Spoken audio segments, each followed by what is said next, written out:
Good evening and welcome to this year in review. 12 months came so quickly and we're about to bid goodbye to the year 2022. What a year this has been.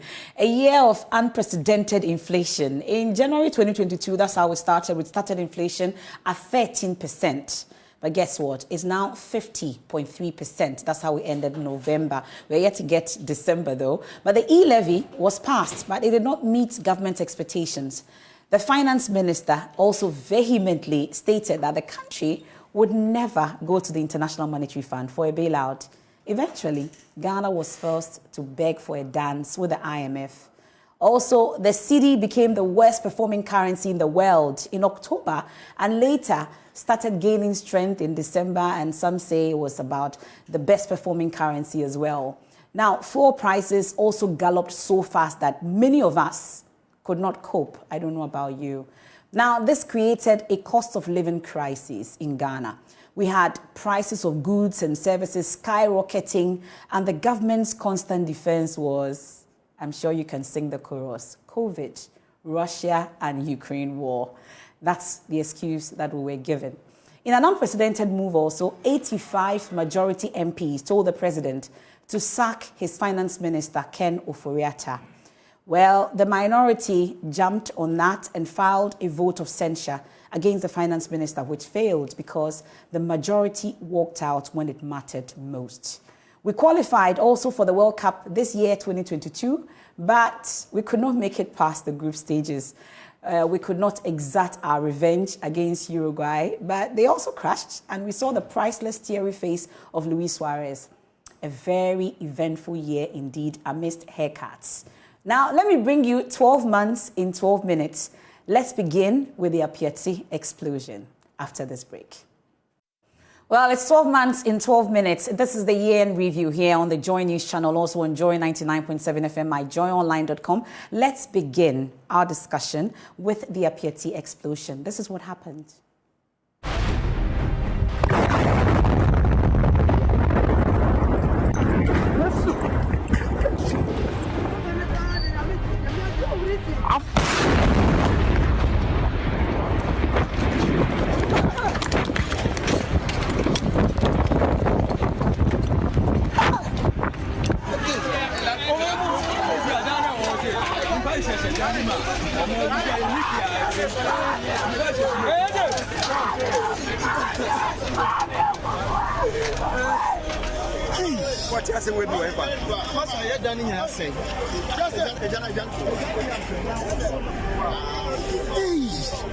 Nobody is asking anyone to give what they don't have. Just the little they have, they can help share it with little others. Drop. Serious.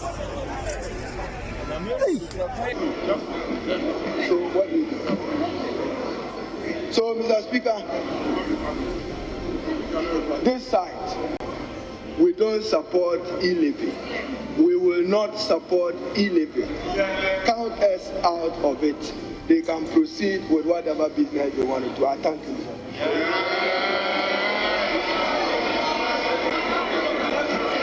Mr. Speaker, House members, the Electronic Transfer Levy Bill 2021 duly read the third time and passed. I'm happy that the House has finally found it possible to pass the e-levy bill. Definitely, I will return. As you know, my son has been unwell, and that is why I had to come here to the United States to, be the mother and the best mother that I could be. And I'm still here, making sure that all that is settled with my son and all the authorities and the school, and it's still ongoing. I've been a deputy leader of Ghana's parliament, and I know the rules, and I know that the Privileges Committee wants me to be in parliament, but as we speak, I don't know that I've been invited. I have to be served, and I'm not aware that any such thing has been given to me. I'm just hearing it from you. We are not going to the IMF. Whatever we do, we are not. The consequences are there. We are a proud nation. We have the resources. We have the capacity. Don't let anybody tell you. Like when Joshua, Caleb, and the 10 others went to spy on the promised land. And only 2 of them came to say that we can do it. And the 10 went around the community murmuring, you can't, We are not people of short sight. Why don't you go to the IMF? Go to the IMF. We have shown that we have alternatives to building the economy of this country without resorting to conditionalities that will be imposed on this country. We will not go to the IMF today. We will not go to IMF tomorrow. And we are not going as long as the NPP remains in power. I want to assure you and assure the people of Ghana that we're going to negotiate a good deal with the IMF, a deal that will allow us to revive our economy and to continue the task of building an even stronger economy than we had before. Their criticism of my administration when we decided to go to the IMF, they said it's only lazy governments that go to the IMF. And I mean, the words they said in that past have come to haunt them. So one of the reasons why they're afraid to go to the IMF is that what they said in the past will follow them. Who say resign? Will you resign because of going to the IMF when you said we're not going to the IMF? That's not a very good question. You know, it's almost like telling a father to resign from his children because he's changed his mind. You know, there are times that decisions have to be made for the survival of a country. When you have a situation like this woman who was, I'm not still sure whether she was in fact deported or whether she fled the country the first time and has now come back, but whatever. There still seems to be some uncertainty about it, but whichever way it is, she has become the sort of nickname for all that the Galamsey represents. And unfortunately, also for the involvement of Chinese nationals in Ghana in this particular illicit trade. It's not everybody that is aware of it. So you need to educate us so that everybody will know that it's not everybody that knows it. So definitely you have to educate us, but you don't come and stand here and then be throwing your hands about. Knowing already that this percentage of people who haven't registered, completed their registration, you should be ready for this kind of how should I say it, weight from the public. So when you come here and they tell you that the system is down, I mean, so are they going to extend their working hours, or they are going to close exactly at the time they usually close? All these things is going to go against the customers. So I think they should have made plans for this. Upon consultation with the industry and in view of the challenges enumerated above, I have very reluctantly decided to grant a final conditional extension. The program will, and I'm choosing my words carefully, the program will be extended to 30th September to end on the anniversary of its commencement. That will give us 1 full year of SIM registration. Happy is not happy this morning. You can clearly hear from her voice frustration, distress.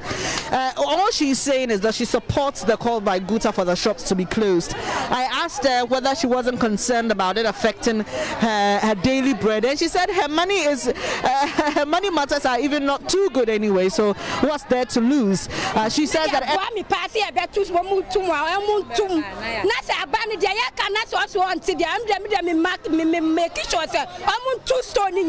the recent developments within our economy are of great concern to the greater majority of members of our caucus and our constituents.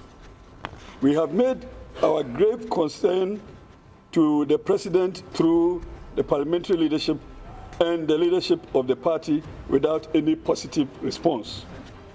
We are by this medium communicating our strong desire that the President change the Minister of Finance and the Minister of State in the Finance Ministry without further delay in order to restore hope into the financial sector and reverse the downward trend in the growth of the economy.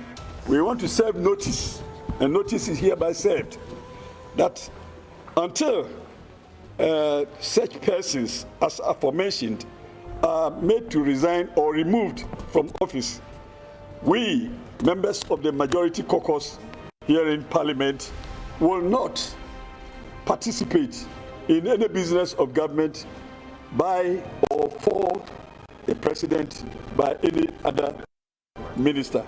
The fiscal recklessness obviously leading to the crash of the Ghanaian cedi, which is currently the worst performing currency in the entire globe. And then number 6 has to do with the alarming incompetence and frightening ineptitude. In fact, if he had acted fast, we could have salvaged this economy. So frightening ineptitude resulting in the collapse of the Ghanaian economy and an excruciating cost of living crisis that we are seeing. Co-chairs, let me use this opportunity to say to the Ghanaian people what I believe.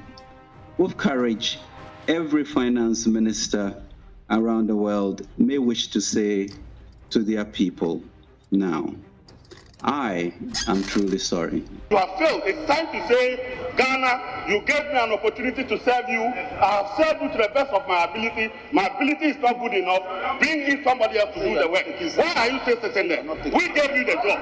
We said we don't know you again. Is it false to serve us? Is it false for you to serve us? We wash our hands. We wash our hands. We wash our hands. We wash our hands always. Jay must come. Jay must come. Jay must come. Jay must come. Jay must come.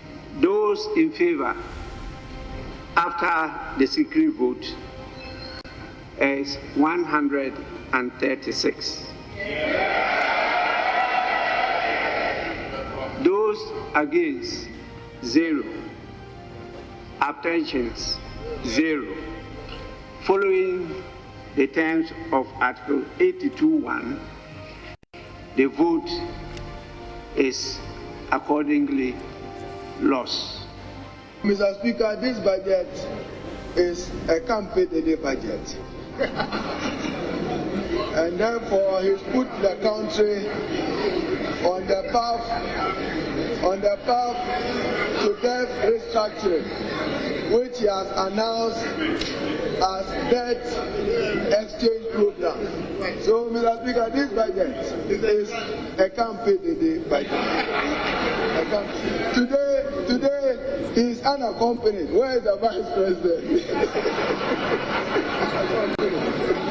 He's unaccompanied. Mr. Speaker, snuff, yes, snuff. They want to tax snuff. Snuff, they want to tax snuff. I mean, and sometimes this snuff, it relaxes the body for our grandfathers. My grandfather, I do not use snuff, but my grandfather uses the snuff in order to calm down his blood pressure. Now you are saying this snuff, this small one that is taking, you want to tax it.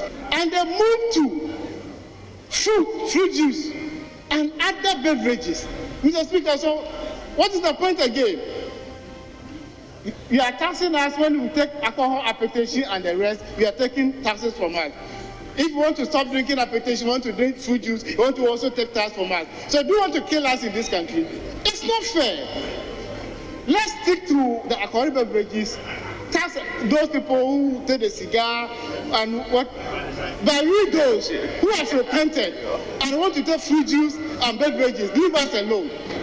Leave us alone to live longer. Truly, the eventual conclusion of the program will assist us in our efforts to restore stability, tackle inflation, and strengthen our currency. That is why the various ingredients of the program should be supported by all Ghanaians and all stakeholders.